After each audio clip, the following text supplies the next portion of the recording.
As we read the Psalms, it's fair to ask this question. Why does God allow difficulty to come into the life of a believer?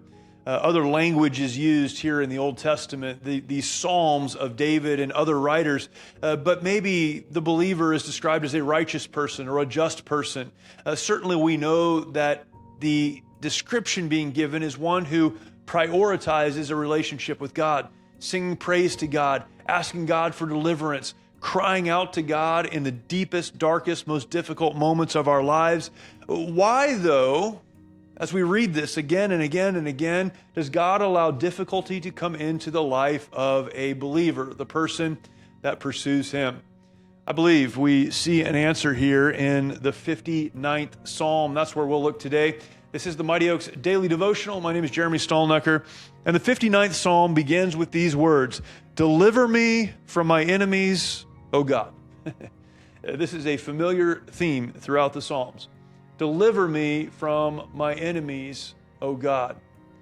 There is an explanation of these enemies and a continual crying out to God through the first 15 verses of Psalm 59. And then we come to verse 16. And I think this is the answer to the question, why does God allow difficulty to come into our lives? Verse 16 says this, "But I will sing of thy power. Yea, I will sing aloud of thy mercy in the morning. For thou hast been my defense and refuge in the day of my trouble. Unto thee, O my strength, will I sing. For God is my defense and the God of my mercy." I do believe God uses difficulty in our lives to teach us, to train us, to refine us. We could look to James chapter 1, the first couple of verses there that help us to understand that difficulties, trials produce in us the fruit of patience, allowing us to be used by God. A lot of reasons that God allows difficulty to come into our lives. But I think as we look at these verses, we see one very clearly.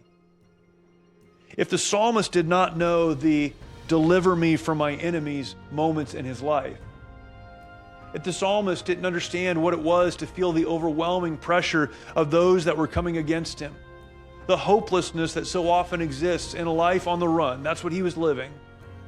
If he had not experienced that, he would not then have had the opportunity to sing of the power and the mercy and the deliverance of God.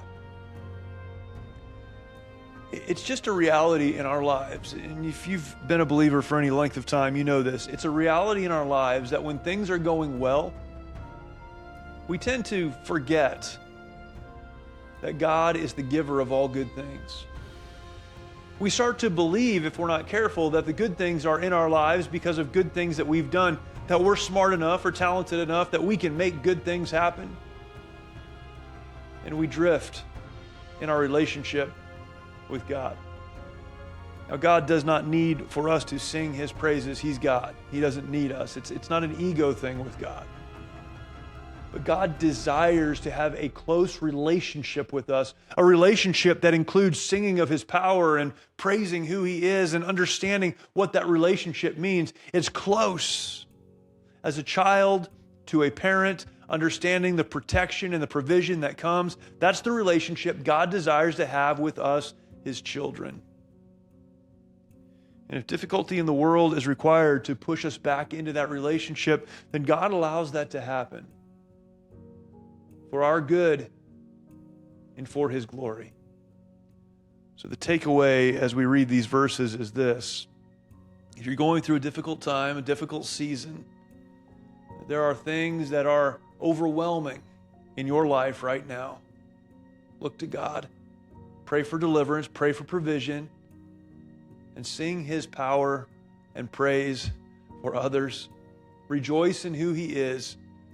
Give testimony to the fact that He is your heavenly Father and that you, even in the difficult days, can trust Him.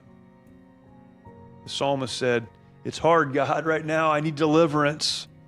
But through it all, I will praise You."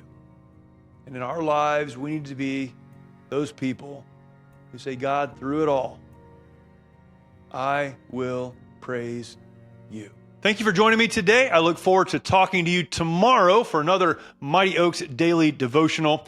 For more information about the Mighty Oaks Foundation and the work that we do for veterans, active duty service members, and first responders, please visit mightyoaksprograms.org.